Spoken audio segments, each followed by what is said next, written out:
With that, I'll yield to my ranking member, Senator Grassley, for his 5 minutes, and then to Senator Murray. Just one statement before I get to Mr. Fichtner, Dr. Fichtner. And that's for everybody to think about what we've heard about the dire consequences of the solar industry. I never heard those dire consequences stated when we all agreed and worked with the industry to phase out the tax credit that was going to happen on 2022 until it was extended in recent legislation. And that was a multi-year phase out.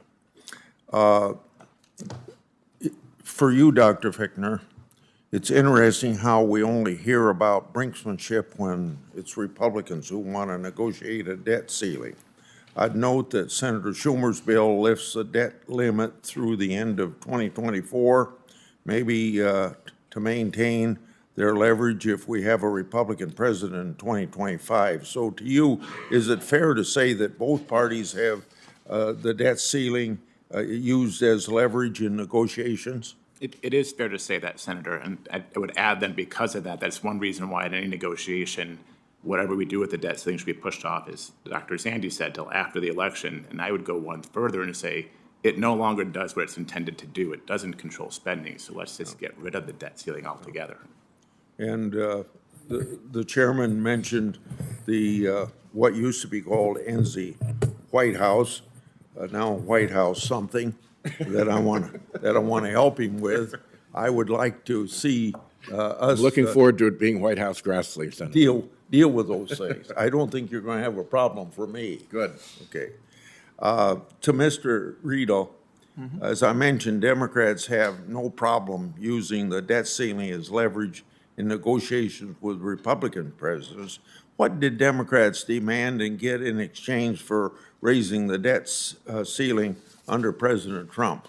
Thank you, Senator. The debt limit was raised 3 times under President Trump. Twice it was attached to large spending bills, raising the spending caps by $620 billion over 4 years. And once it was part of a bill that included disaster aid spending. I'd add, even with that spending, the majority of House Democrats still voted against the 2018 debt limit hike. And if we just want to go back a little further, there were 3 clean debt limit hikes under President Bush with a full Republican Congress. And House and Senate Democrats voted against those clean debt limit hikes at a 98.8% rate, including then Senators Obama and Biden. So I think it's fair to conclude that neither party's hands are really clean on debt limit hikes. To you also, President Biden likes to claim that he's lowered the deficit, a falsehood repeated so often that the Washington Post awarded him what's called a bottomless Pinocchio rating. You've been critical of fiscal legacies of presidents in both parties. What do you make of President Biden's track record on the budget? Thank you. I mean, in all my report, I've done reports scoring presidential records of Democrats and Republicans, and the proper measure is against the baseline the president inherited. Because something like one-time pandemic spending expiring on schedule is not new deficit reduction. When President Biden was elected, CBO forecast deficits of $2.3 trillion and then $1.1 trillion. Instead, we got $2.8 trillion and $1.4, which is $800 billion higher than the baseline. Overall, as you mentioned earlier, when President Biden was inaugurated, CBO forecast $14 trillion in deficits over 10 years, and now they're forecasting $20 trillion in deficits over the same 10-year period. $5 trillion of that increase has come directly from legislation and executive orders, pushing deficits towards $3 trillion. So in that context, I don't think keeping the deficit below a past one-time pandemic spike is really the right measure. And then also to you, CBO and Joint Committee on Taxation released their scores of the House bill. They revealed that many of the new tax credits in last year's partisan reconciliation bill are actually going to cost much more than initially advertised. Knowing what we know now, was last year's reconciliation bill, the so-called Inflation Reduction Act, the fiscally responsible legislation supporters portray it to be?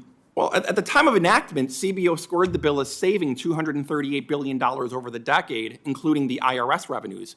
Now, OMB says the same bill is going to add $216 trillion to 10-year deficits. Much of that change is due to the electric vehicle incentives that were originally scored by JCT as $14 trillion and are now estimated by Goldman Sachs and Brookings as costing $390 billion over 10 years. So no, the law at this point does not appear to be a deficit reducer. Thank you, Mr. Chairman. Senator Murray.